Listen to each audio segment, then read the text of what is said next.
नमस्कार दोस्तों, आप सभी का मेरे YouTube चैनल में हार्दिक स्वागत है। आप यदि मेरे चैनल पर नए हैं तो चैनल को सब्सक्राइब जरूर करें और वीडियो को अंत तक देखें। मैं आपको एक छोटी सी कहानी सुनाऊंगा। कहानी का शीर्षक है कर भला तो हो भला। एक प्रसिद्ध राजा था जिसका नाम रामधन था। अपने नाम की तरह ही प्रजा सेवा ही उसका धर्म था। उनकी प्रजा भी उन्हें राजा राम की तरह ही पूजती थी। राजा रामधन सभी की निष्काम भाव से सहायता करते थे, फिर चाहे वो उनके राज्य की प्रजा हो या अन्य किसी राज्य की। उनकी ख्याति सर्वत्र थी। उनके दानी स्वभाव और व्यवहार के गुणगान उसके शत्रु राजा तक करते थे। उन राजाओं में एक राजा था भीम सिंह, जिसे राजा रामधन की इस ख्याति से ईर्ष्या थी। उस ईर्ष्या के कारण उसने राजा रामधन को हराने की एक रणनीति बनाई और कुछ समय बाद रामधन के राज्य पर हमला कर दिया। भीम सिंह ने छल से युद्ध जीत लिया और रामधन को जंगल में जाना पड़ा।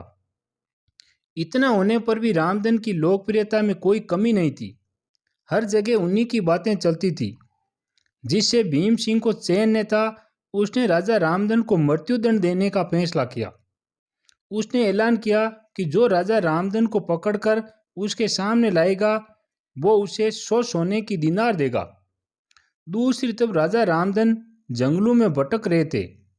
तब उन्हें एक राहगीर मिला और उसने कहा, भाई तुम इसी जगह के लगते हो, क्या मुझे राजा रामधन के राज्य की तरफ का रास्ता बता सकते हो? राजा रामधन ने पूछा, तुम्हें क्या काम है राजा से? तब राहगीर ने कहा, मेरे बेटे की तबीयत ठीक नहीं है, उसके इलाज में सारा धन चला गया है। सुना है राजा रामधन सभी की मदद करते हैं, सोचा उन्हीं के पास जाकर याचना करूं।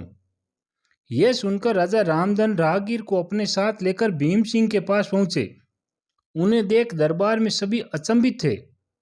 राजा रामधन ने कहा, हे राजन, आपने मुझे खोजने वाले को 100 दीनार देने का वादा किया था। मेरे इस मित्र ने मुझे आपके सामने पेश किया है, अतः इसे 100 दीनार दे दें। यह सुनकर राजा भीम सिंह को एहसास हुआ कि राजा रामधन सच में कितने महान और दानी हैं, और उसने अपनी गलती को स्वीकार किया। साथ ही राजा रामधन को उनका राज्य लौटा दिया और सदा उनके दिखाए रास्ते पर चलने का फैसला किया। इस कहानी से हमें यह शिक्षा मिलती है कि दोस्तों, कर भला तो हो भला।